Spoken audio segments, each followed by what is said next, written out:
explicaciones ya de los ponentes las va a hacer Pedro. Comentaros algunos actos próximos. Mañana, quien tenga interés dentro del curso dedicado a la Segunda República, lo que no te han contado, que coordina el profesor Garrot, a las 7 estará dedicado a la Iglesia Católica durante la Guerra Civil. Es abierto. Al principio estaba limitado porque había una solicitud superior a lo que era el aforo del local, pero ahora mismo pues hay vacantes. A las 7, quien la apetezca, pues está el tema de la Iglesia durante la Guerra Civil Española. El lunes, dentro de las tertulias laicistas que habitualmente organizamos, el Club de Amigos de la UNESCO y Europa Laica, estará dedicada a las 7 al tema de si los partidos políticos de izquierda han renunciado, entre interrogación, al Estado laico. Y estará como ponente Juanjo Picó, que es el coordinador de Madrid Laica. Y lo último a avanzar, el martes, dentro del cierre, la clausura del taller de estudio de las teorías feministas, está dedicado pues al tema de las brujas, un poco una campaña que existe a nivel mundial. Sabéis que han sido criminalizadas a lo largo de la historia, es un poco pues saber y conocer sobre el tema de la realidad de la bruja pues en España.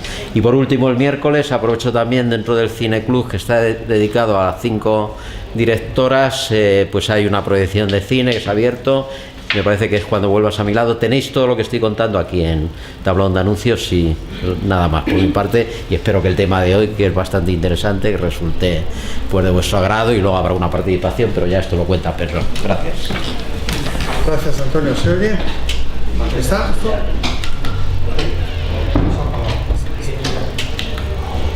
¿Ahora? Sí. Pues buenas tardes.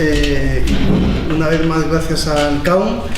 Esta es la segunda tertulia que hacemos dentro de una especie de ciclo que vamos a hacer de temas de derechos humanos, en base a una especie de convenio verbal entre el CAUM y la Asociación Pro Derechos Humanos de España.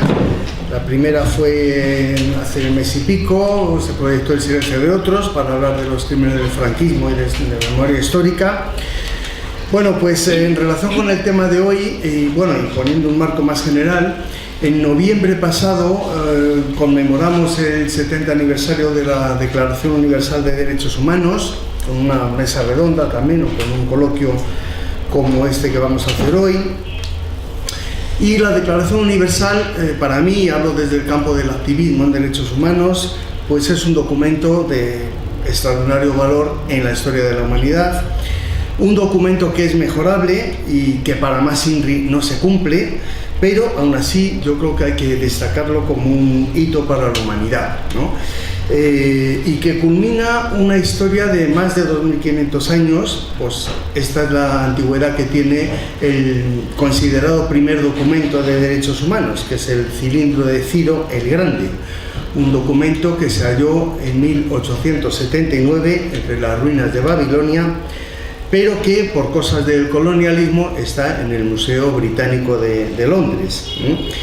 Bueno, no cabe aquí, desde luego, extenderse ni en la historia ni en las generaciones de derechos humanos, pero sí cabe destacar que esta declaración ha sido el documento que más consenso ha alcanzado, un consenso que en otros ámbitos, como el religioso o el de las ideologías políticas, es imposible de conseguir.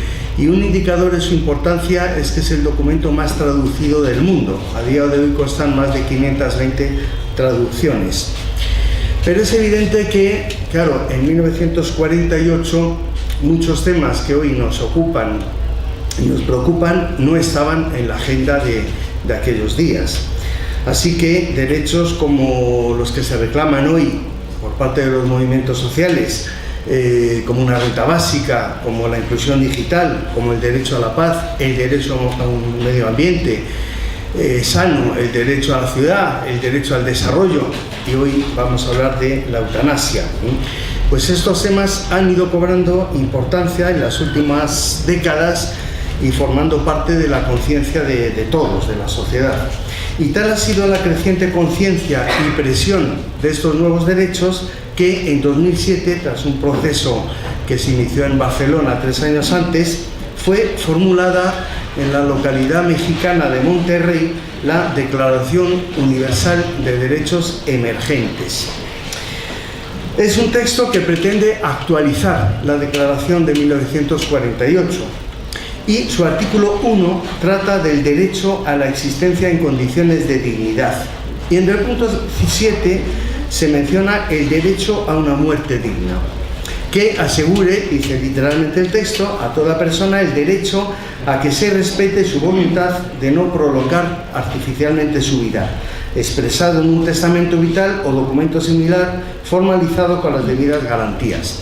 Ya veremos si esto es suficiente, porque yo hace poco que he hecho el testamento vital, ya veremos si esto cumple las expectativas de lo que se entiende por un derecho a la eutanasia. Bueno, esta declaración de Monterrey no está asumida por las Naciones Unidas, pero es un referente importante al ser el resultado de un proceso de discusiones de lo que se denominó el Fórum Universal de las Culturas, que en esta edición de Monterrey fue apoyado por la UNESCO. Bien, yo no me extiendo más y para hablar de esta reivindicación que todavía no se ha convertido en derecho en nuestro país, por lo menos con los estándares que luego seguramente van a explicar, pues tenemos con nosotros a Loren, a Seguet y a Enrique Gimbernat. Loren es licenciada en Filología por la Universidad de la Sorbona y ha ejercido como profesora en Francia. Cuando vino a España trabajó como profesora de idiomas, traductora y redactora en prensa técnica. Dirigió una revista técnica en Marruecos. Actualmente es secretaria de la Asociación Derecho a Morir Dignamente y también de esta asociación a nivel federal. Y en ella se encarga de los temas internacionales y coordina un grupo de traducción. Enrique Gimbernat es doctor en Derecho por las universidades de Hamburgo y por la Complutense, en esta última con premio extraordinario. Tiene una dilatada carrera docente que culmina como catedrático de Derecho Penal en la Universidad Complutense desde 1987. Es doctor honoris causa por varias universidades en Alemania, en México, en Venezuela y en Perú. Tiene diversos premios y honores, ha ejercido el cargo de decano de la Facultad de Derecho de la Universidad de Alcalá, el de director de Departamento de Derecho Penal de la Complutense y, por supuesto, pues una gran cantidad de libros, artículos, comunicaciones a congresos y otros textos, tanto en español como en otros idiomas. Y ya paso la palabra a Loren, que intervendrá en primer lugar. Muchas gracias.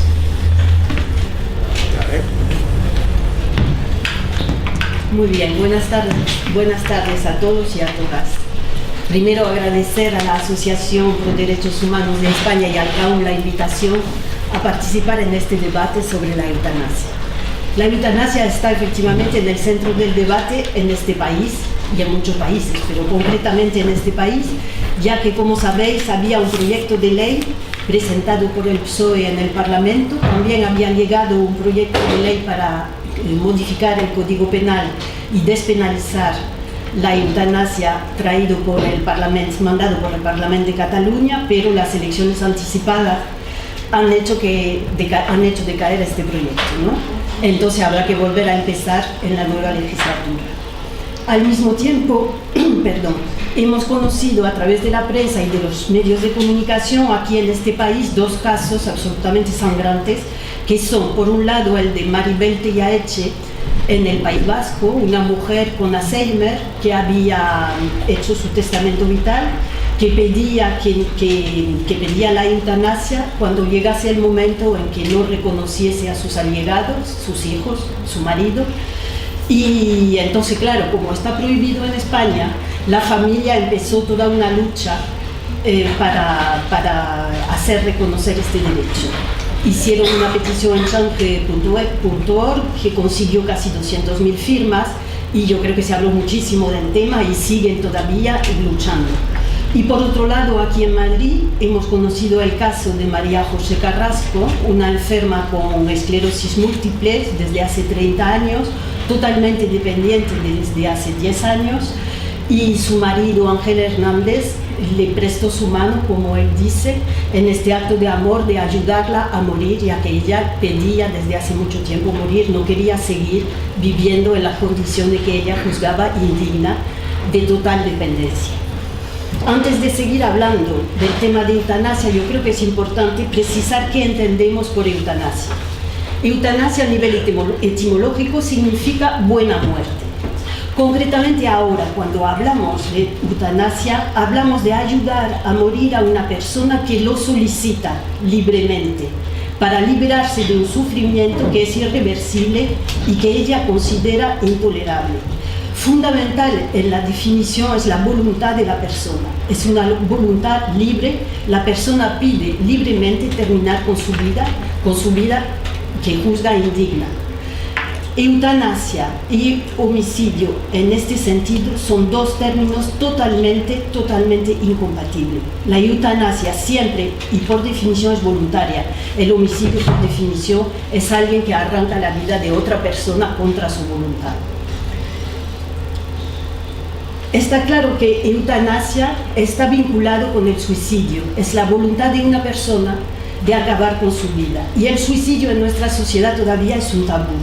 Es la muerte voluntaria, el decidir que uno no quiere seguir con su vida, es un tabú muy fuerte y del cual es muy difícil hablar. Y tenemos que recordar que durante muchísimo tiempo el suicidio ha sido castigado. El suicida no se podía enterrar en camposanto, en terreno sagrado, se castigaba a la familia, se le quitaba la herencia. En fin, el suicidio durante mucho tiempo fue un delito. Ya no es un delito, pero la paradoja es que ayudar a un acto que no es delito, sí es un delito. Ayudar al suicidio es un delito. Porque ¿qué dice la ley en España? En España, bueno, me imagino que lo hablarás con muchísimo más cualificación que yo, pero hay un artículo del Código Penal que nuestra asociación lucha para modificar, que es el famoso artículo 143. Ese artículo consta de 4 puntos. Los 3 primeros puntos penalizan la inducción al suicidio y penalizan también la cooperación necesaria al suicidio de otro. Y se introdujo en 1995, con un gobierno socialista, un punto 4 que introduce atenuantes. Bueno, ese punto 4 habla de víctima, a pesar de que también habla de que es esta víctima que pide ella misma la muerte por una petición expresa, seria y inequívoca. Cuando se reúne esta condición y que la persona que pide la muerte padece una enfermedad grave que conduciría necesariamente a su muerte o que le produzca graves padecimientos permanentes y difíciles de soportar, en este caso se atenúan la pena en un grado o 2. Es decir, que el artículo del Código Penal, el artículo 4, el punto 4, perdón, introduce una atenuación de lo que se llamaba antes el homicidio por compasión. Pero como les he dicho, para nosotros, eutanasia no es homicidio en absoluto, ya que la persona que va a morir lo pide, y lo pide con entera libertad. A pesar de esta prohibición tajante, la eutanasia ahora es una demanda social mayoritaria, y eso lo demuestran todas las encuestas.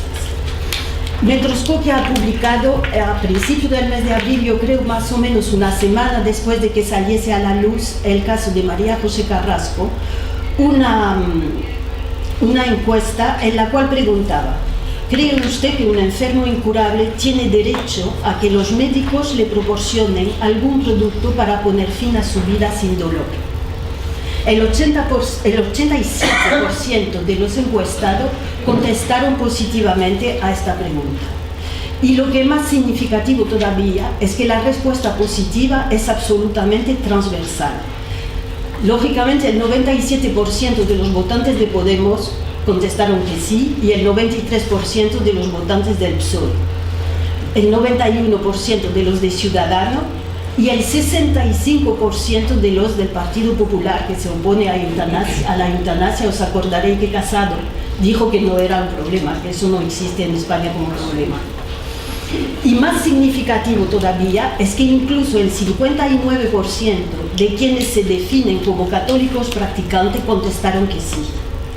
Por otro lado, lo que se ve en esta encuesta, tal como la publicó Metroscopia, citan una encuesta de 1988 donde había 53% de gente favorable a la eutanasia y hoy en día 87%. La curva va en aumento. Es una demanda social realmente mayoritaria. ¿Por qué esa demanda social se ha vuelto mayoritaria? Una serie de factores permiten entenderlo y explicarlo. Muchas cosas han cambiado en la sociedad en los 30 últimos años. Por un lado, Han mejorado las condiciones de vida a lo largo del siglo XX, por supuesto, y las condiciones de higiene, y sobre todo a partir de la segunda mitad del siglo XX, la medicina ha hecho progresos considerables. Esos dos factores han provocado un alargamiento de la vida, un alargamiento de la esperanza de vida y un envejecimiento de la población, por lo cual aumentan las enfermedades crónicas degenerativas asociadas con la edad y que provocan muchas veces deterioros de las condiciones con polipatologías que crean dependencia. Y por otro lado, paralelamente, la medicina ha adquirido capacidades que eran absolutamente inimaginables antes, hasta el punto de ser capaz de prolongar la vida, pero ¿qué vida? Una vida en sentido vegetativo, mediante métodos instrumentales de sostén vital. Habréis oído hablar, me imagino, porque todos los periódicos y la radio y televisión se han hecho eco del caso en Francia de este enfermo que se llama Vincent Lambert, que está en estado vegetativo desde el año 2008, y ya hubo 3 procedimientos colegiados entre los médicos para intentar quitarle la alimentación y la hidratación artificial. El problema es que su familia está dividida. Por un lado está su esposa y un sobrino que están de acuerdo porque dicen que él nunca hubiese querido vivir de esta manera, y por otro lado los padres, que son católicos integristas del movimiento de Monseñor Lefebvre, y que están absolutamente opuestos a que se le quiten esos tratamientos. Hubo un programa de televisión en Francia apasionante, duraba apenas un cuarto de hora, era un debate entre un médico, lo que los franceses llaman un gran médico, del Hospital de la Pitié-Salpêtrière, que es un gran hospital de París. Ese médico era jefe del servicio de reanimación de este gran hospital. Y al frente estaba el obispo de Nanterre. Por supuesto, el obispo hablaba de crimen de Estado en caso de quitar los tratamientos a Vincent Lambert, y el médico, muy serio, dijo: yo voy a hablar como médico. Y en ningún momento este hombre ni era un militante pro-eutanasia, no dijo nada a favor de la eutanasia, simplemente dijo: voy a hablar como un profesional. Les voy a leer lo que dijo porque yo creo que es muy significativo. Explicó: los estados vegetativos, como el de Vincent Lambert, no existen en la naturaleza. Es una pura creación de la reanimación, o sea, de la medicina. Ningún enfermo puede llegar al estado de Vincent Lambert sin que se le haya impedido morir en un momento dado. Muy fuerte, sin que se le haya impedido morir. Se tomó esta decisión en su momento para intentar salvarle, pero constatamos ahora, y es tarde, muy tarde, que es imposible salvarle. La cuestión ahora es retirarnos en términos terapéuticos. Usted afirma, le dice al obispo, que la alimentación artificial no es un tratamiento, pero la realidad es que se administra a través de una sonda gástrica impuesta al paciente sin que se le haya pedido nunca su opinión. Yo creo que es un testimonio de una fuerza tremenda, ¿no? Entonces, eso es una de las razones por la cual yo creo que la gente, conociendo cada vez más esos casos, se conciencia de que no quiere morir así. Es una reacción emocional, ¿no? Por otro lado, lo que ha surgido desde el final del siglo XX es la emergencia del concepto de autonomía. La autonomía como un derecho fundamental en una sociedad democrática. ¿Qué entendemos por autonomía? Pues sería la facultad de la persona para obrar según su propio criterio, con independencia de la opinión o el deseo de otro. Y se entiende que la dignidad reside en un ejercicio libre de la autonomía. La autonomía, ese concepto entró a partir de los años 80 en España dentro del derecho sanitario. En 1986 se aprobó la Ley General de Sanidad, que establece la primera Carta de Derechos de los Pacientes y que acaba legalmente con el modelo paternalista en la relación médico-paciente. Cambia la subordinación del paciente con el médico, que es el técnico, el que sabe y el que decide, por el reconocimiento de la autonomía, es decir, el derecho a decidir del paciente. La persona no pierde su autonomía por el hecho de enfermar, y toda actuación médica requiere previamente el consentimiento informado por parte del paciente, al que se reconoce el derecho a decidir sobre las distintas opciones que el médico le plantea. Esta ley regula un derecho muy importante, que es el derecho a rechazar o a renunciar a un tratamiento. Un derecho que va conjuntamente con el derecho a ser informado. El derecho a la información, por un lado, una información veraz y comprensible para el paciente, y el derecho a decidir a partir de esta información. Y en 2002 se aprobó la Ley de Autonomía del Paciente, lleva el precioso nombre de Ley de Autonomía del Paciente, que es la ley fundamental que regula nuestras relaciones con el sistema sanitario. Regula el testamento vital, del cual ha hablado Pedro, y también consolida los derechos que ya estaban dibujados en la Ley General de Sanidad. Y consolida fundamentalmente ese derecho a rechazar o a renunciar a tratamientos. Ese derecho consolidado del paciente a renunciar o rechazar a un tratamiento significa que ya la vida no es un bien absoluto. Y lo demuestra el caso de Inmaculada Echevarría. No sé si os acordaréis de este caso, que también estuvo en todos los periódicos. Fue en 2005. Inmaculada vivía desde hacía 9 años gracias a un ventilador, gracias a ventilación artificial. Mantenida en vida de esta manera, ella pensaba que eso no era una vida digna de ser vivida y quería pedir la eutanasia, pero no servía de nada, la eutanasia era ilegal, no podía pedirla, no se la hubiesen acordado. Entonces lo que pidió, conforme a la Ley de Autonomía del Paciente, es a que se le quitase el ventilador. Y se sabía que quitando el ventilador iba a morir. Entonces la Junta de Andalucía pidió un informe bioético y otro jurídico que confirmaba que tenía efectivamente derecho legal a pedir que le quitasen ese aparato. Y entonces murió, así como ella lo había decidido. Entonces en este caso, ella pudo sí decidir que quería morir y se tuvo que respetar su decisión. Entonces esas dos leyes sanitarias son fundamentales y afirman defender, abro comillas, la plena autonomía de la persona.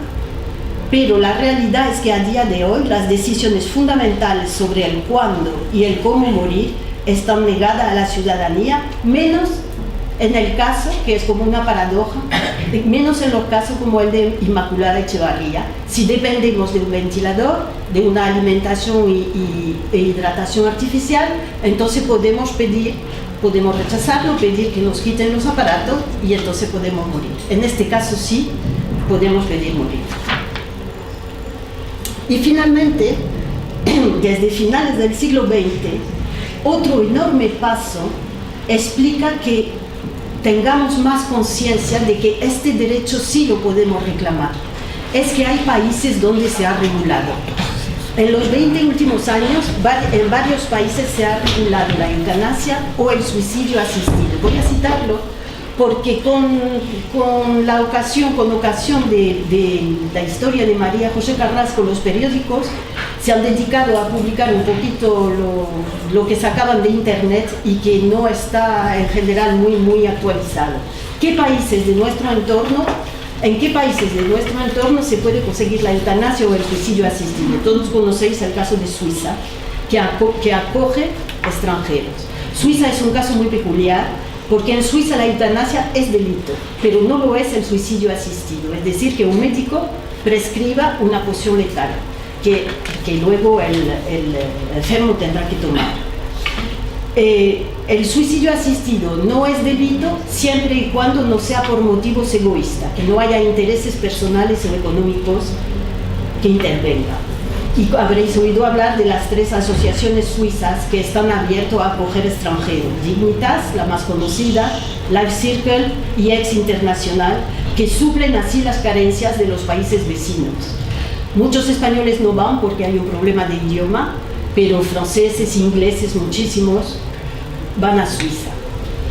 Luego, en 2002, Holanda y Bélgica regularon la eutanasia y el suicidio asistido. Holanda no lo despenalizó, pero la ley establece los protocolos y los procedimientos a seguir por los médicos para quedar impunes.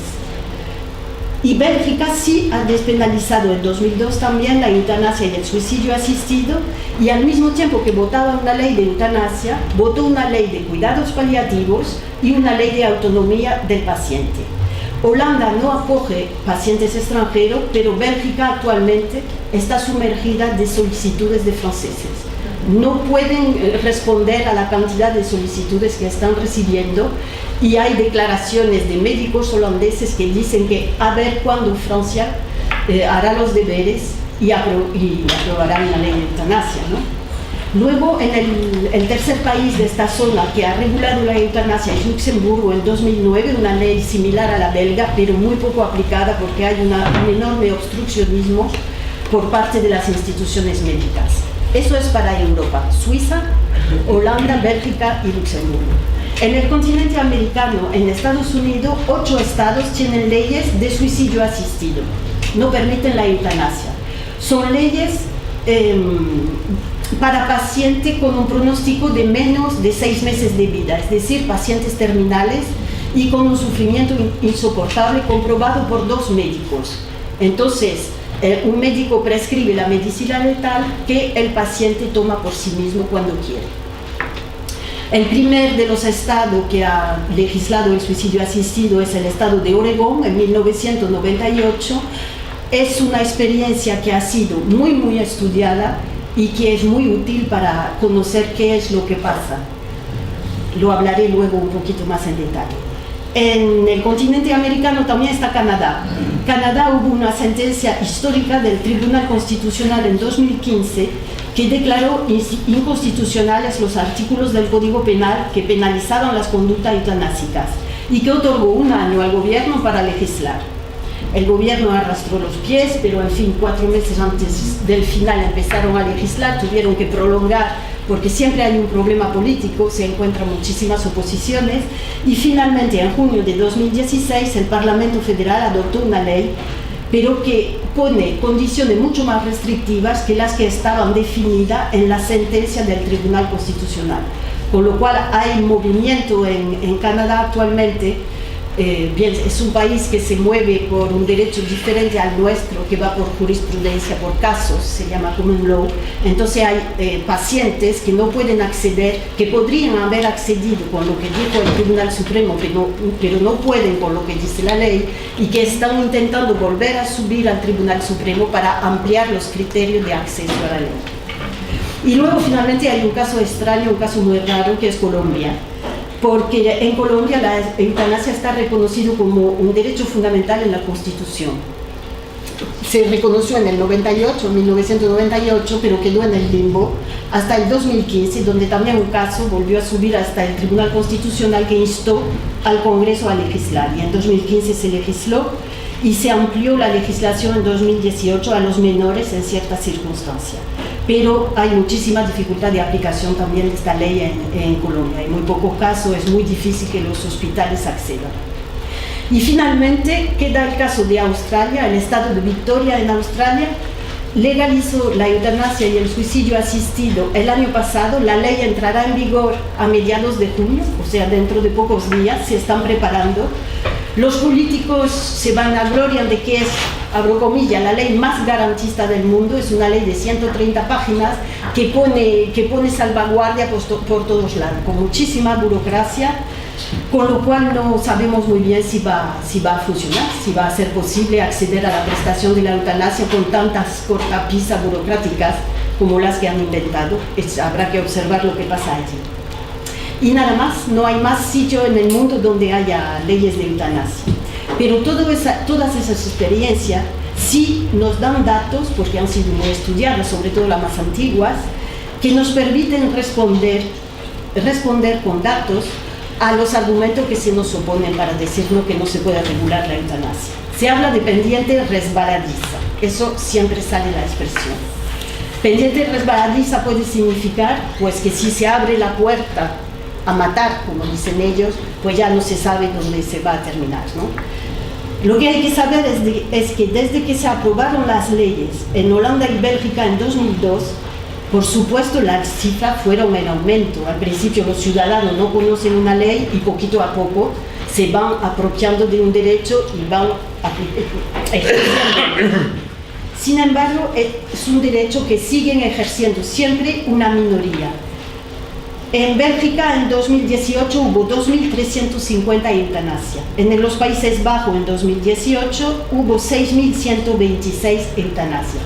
Suena mucho, pero si se hace el porcentaje sobre la cantidad total de fallecimientos en el país, en Bélgica son 2% de los fallecimientos y en Países Bajos son el 4%.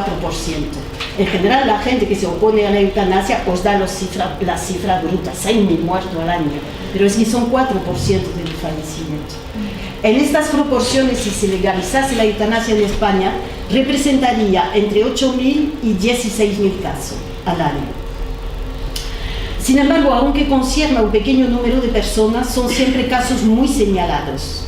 Y es fundamental pensar que se dejará con una ley de obligar a vivir a personas en contra de su voluntad. Sería un derecho civil, es decir, un derecho que en ningún caso es una obligación. Es como el divorcio, es como las bodas, el matrimonio igualitario. No son obligaciones, sino que es ampliar el terreno de las libertades civiles. Y no se valoran esos derechos por la cantidad de personas que los ejercen, sino por la libertad que ofrecen a todos. También se lee por allí que hay más de 1.000 eutanasias no declaradas en Holanda al año. El problema es que se trata de cifras poco rigurosas, que están lanzadas así, y en la cual mezclan las eutanasias de verdad, la limitación del esfuerzo terapéutico, que es cuando los médicos ven que ningún tratamiento va a aportar beneficio al enfermo, lo suspenden y pasan a los cuidados paliativos, y juegan con eso porque antes se hablaba de eutanasia indirecta, de eutanasia pasiva. Eso no existe. Ahora hay limitación del esfuerzo terapéutico, como decía, cuando se sabe que no se va a poder hacer nada para el paciente. Y luego existe también la sedación terminal, que no es una eutanasia, es simplemente hacer que un enfermo sea sedado para morir sin dolor, pero el enfermo se está muriendo, o sea, es para facilitar los últimos momentos. Entonces muchas veces cuando hablan de una cantidad enorme de eutanasia, mezclan todo esto, mezclan las sedaciones terminales, las limitaciones de esfuerzo terapéutico. Y también lo que hay... Deja de usar algo mucho así, vamos, porque ahora ya está terminando. Vale, entonces voy a pasar. Resumo el final.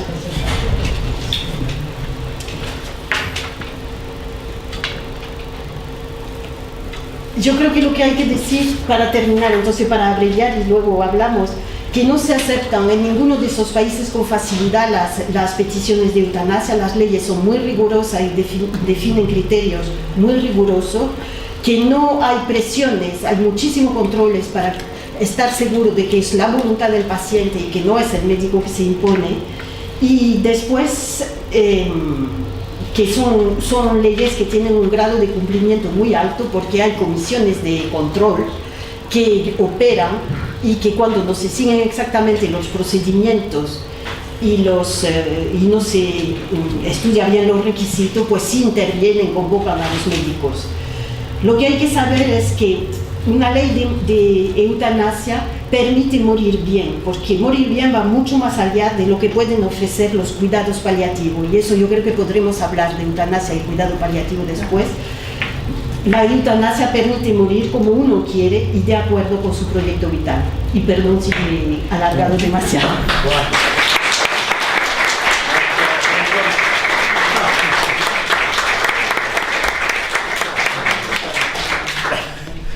Gracias, Loren, y damos la palabra a Enrique inmediatamente. Gracias. El problema de la eutanasia en España, como ha manifestado Loren, en gran parte se desencadena por casos que despiertan a la opinión pública, porque los medios de comunicación hablan de ellos, salen en la televisión, informan los periódicos. Me refiero al caso Ramón Sampedro, me refiero al reciente caso de Ángel Hernández, que ayudó a su mujer, que padecía, María José, que padecía esclerosis múltiple, a fallecer, proporcionándole los medios, y en su día también el caso del doctor Luis Montes, del Hospital Severo Ochoa, en el caso de las sedaciones del Hospital Severo Ochoa. A pesar de lo que has dicho, es cierto que esa división entre las eutanasias puede parecer que desde el punto de vista sociológico, filosófico, no tiene mucho sentido, pero sí que lo tiene porque no se puede interpretar la actual regulación del Código Penal sin tener en cuenta qué distinciones había hecho la teoría sobre los tres supuestos distintos de eutanasia. En primer lugar está la eutanasia indirecta, es decir, cuando se aplican lenitivos del dolor sabiendo que eso puede llevar un acortamiento de la vida, pero ese no es el fin inmediato. El fin inmediato es aplacar ese dolor, aun sabiendo que de una forma indirecta va a cortar la vida.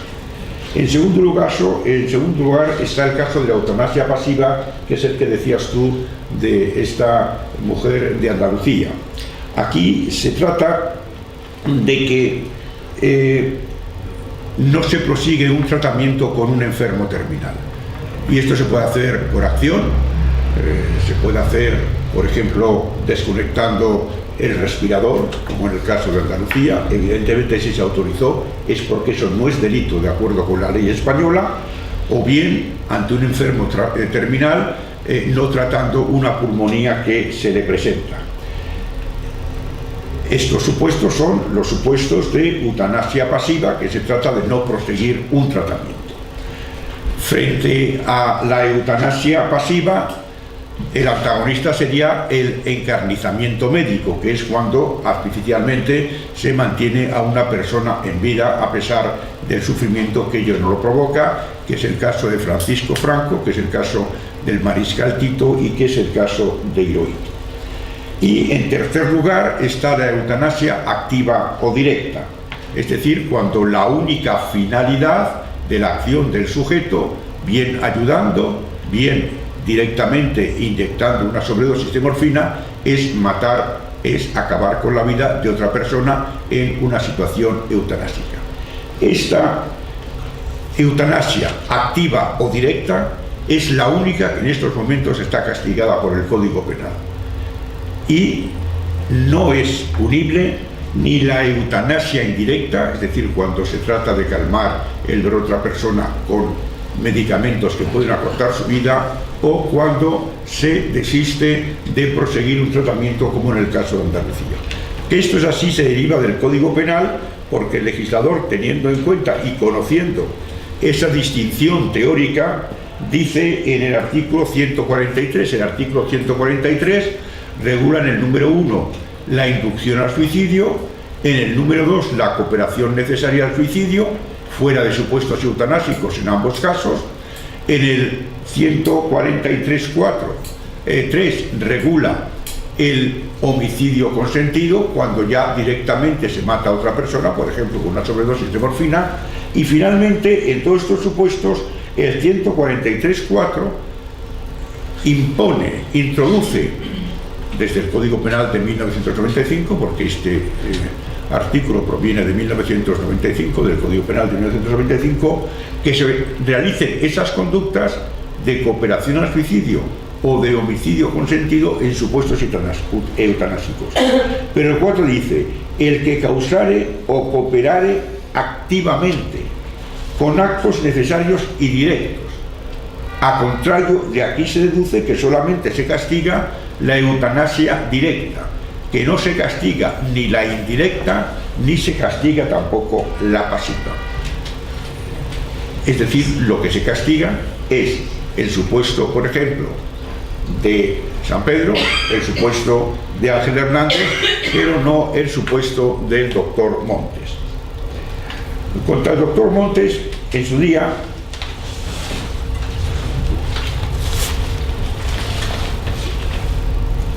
se plantearon diversas querellas, pero esa no punición en el Código Penal de la eutanasia pasiva y de la eutanasia indirecta tiene también su reflejo en la Ley 16/2003 de 28 de mayo de cohesión y calidad del Sistema Nacional de Salud, que dice en su número artículo 12, número 2, apartado G: la atención primaria comprenderá, G, la atención paliativa a enfermos terminales.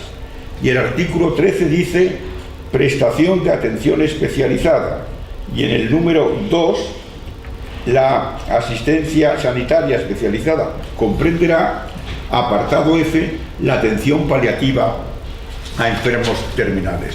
Por consiguiente, en todos estos casos no estamos como en el caso de San Pedro ni como en el caso de María José, sino ante supuestos que están despenalizados y además están reconocidos por esta ley, por esta ley 16/2003.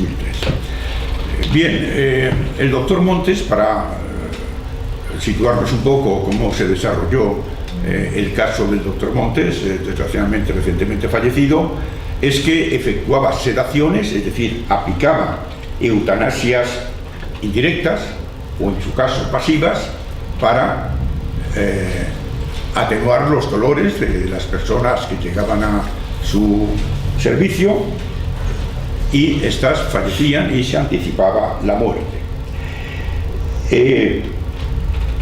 Si hay consentimiento del paciente, entonces esa conducta no es punible, porque ni está en el Código Penal y además está reconocida la atención paliativa, es decir, que también administrativamente es una conducta correcta.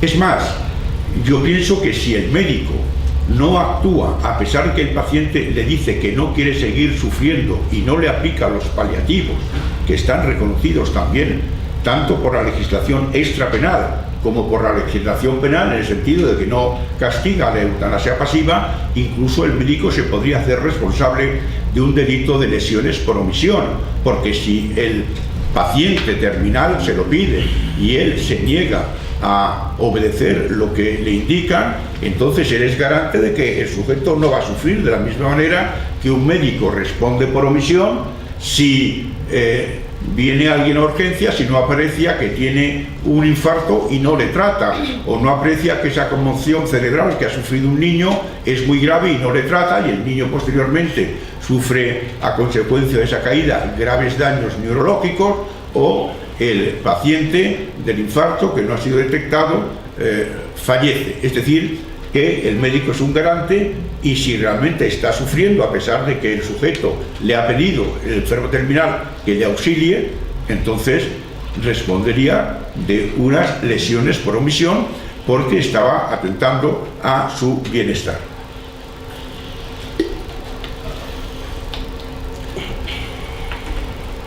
¿Qué sucede cuando el sujeto no puede prestar el consentimiento? Es decir, que está sufriendo pero no puede prestar consentimiento porque es un menor o es una persona que no lo puede expresar. Aquí el artículo de la Ley de Autonomía del Paciente, al que se ha referido Lorenz, Ley 41/2002, de 14 de noviembre, básica reguladora de la autonomía del paciente y de derechos y obligaciones en materia de información y documentación clínica. Este artículo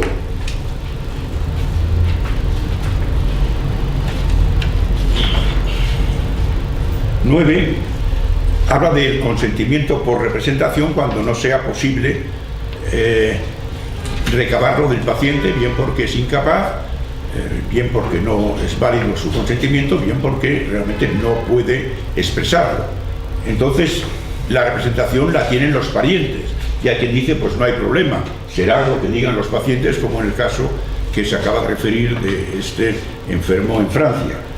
Pero el artículo de la Ley de Autonomía del Paciente 9, en su apartado 5, dice: la prestación del consentimiento por representación, la de los familiares, para que sea vinculante, será adecuada a las circunstancias y proporcionada a las necesidades que haya que atender, siempre en favor del paciente y con respeto a su dignidad personal. Es decir, que si la familia dice que hay que seguir con un encarnizamiento médico, el médico se puede negar, porque la capacidad de consentimiento por representación está limitada por el interés del paciente y por el respeto a su dignidad personal.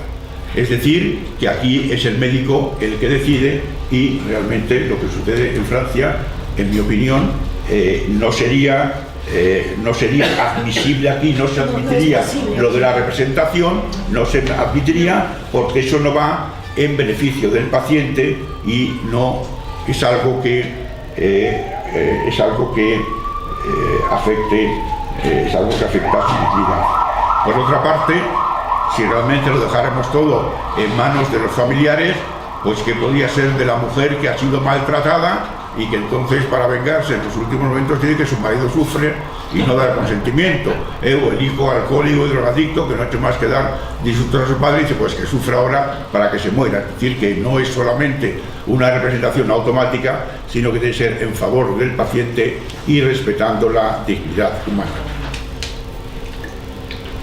Por todo ello, todas las querellas contra el doctor Montes fueron archivadas porque se estimó que estábamos ante un caso de eutanasia pasiva, eutanasia o indirecta, y por consiguiente que eso ha sido despenalizado y que incluso está admitido los tratamientos paliativos por esta ley extrapenal que les acabo de mencionar.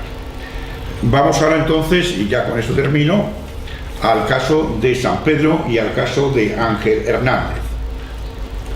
El Código Penal dice lo siguiente: el que causare sería el aplicar una sobredosis de morfina a petición del paciente terminal y acabar con su vida, que fue el caso de Freud, que pidió a su médico que le aplicase una sobredosis de morfina cuando ya estaba con unos dolores insoportables por su cáncer de boca y ya se encontraba en el exilio en Londres, y resulta que ya lo que no pudo soportar, aparte de los dolores y casi no podía hablar, es que él, que era muy amigo de los animales, resulta que su perrito pues no pudo soportar y se alejó porque olía tan mal.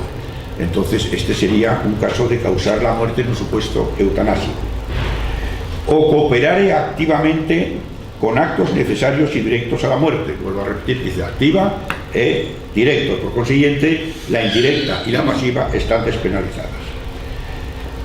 Por la presión expresa, seria o inequívoca de este, en el caso de que la víctima sufriera una enfermedad grave que conduciría necesariamente a su muerte o que produjere graves padecimientos pertinentes y difíciles de soportar, será castigado con pena inferior en 1 o 2 grados a las señaladas en los números 2 y 3 de este artículo.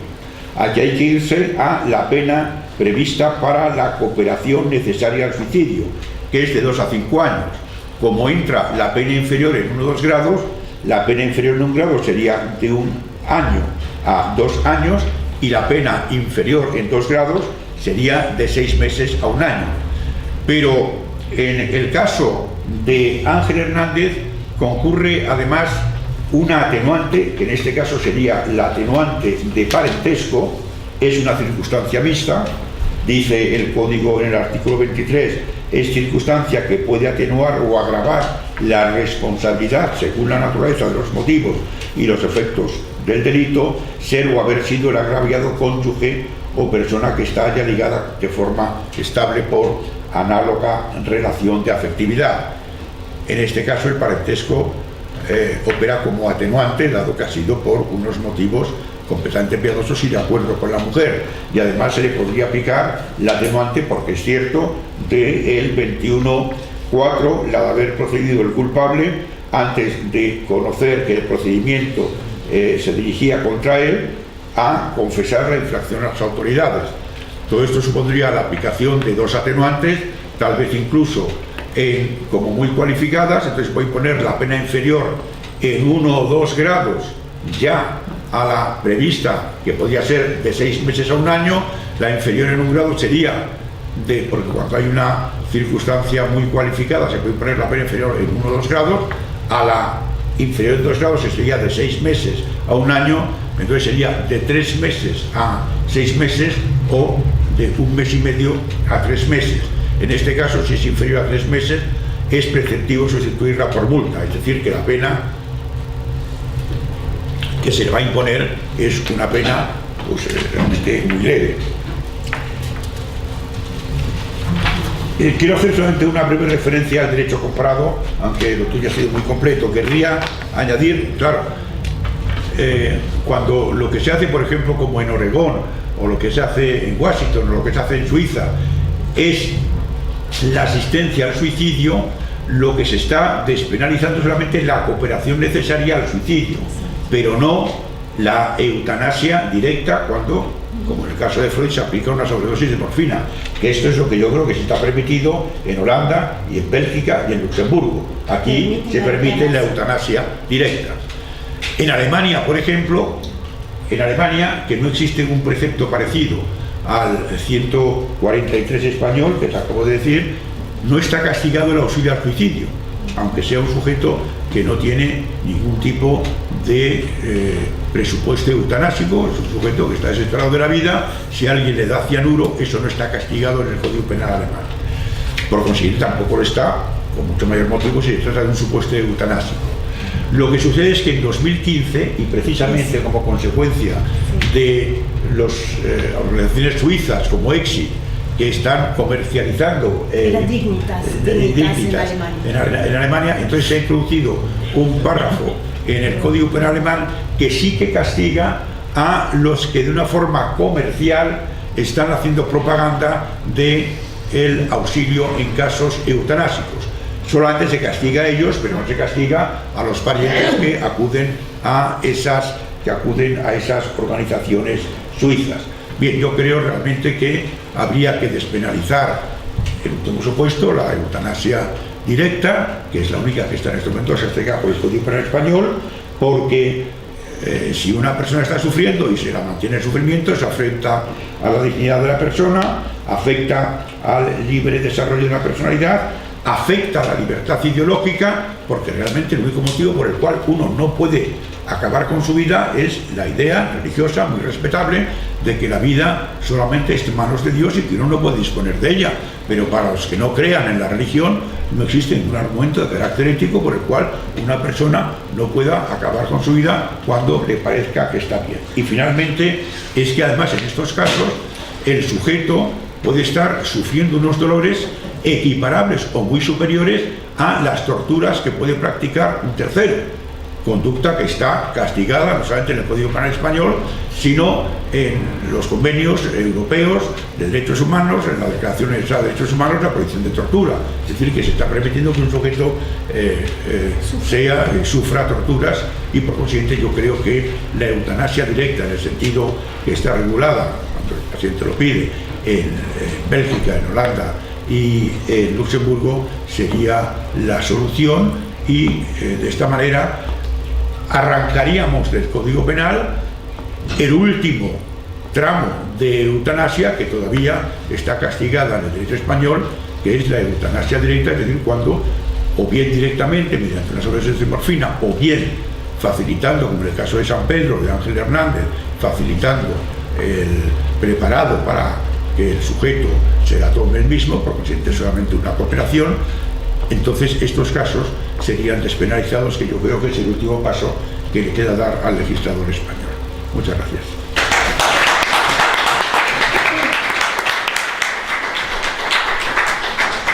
Si me permiten, me dejas añadir, es realmente pequeñito. Es sobre el artículo 143.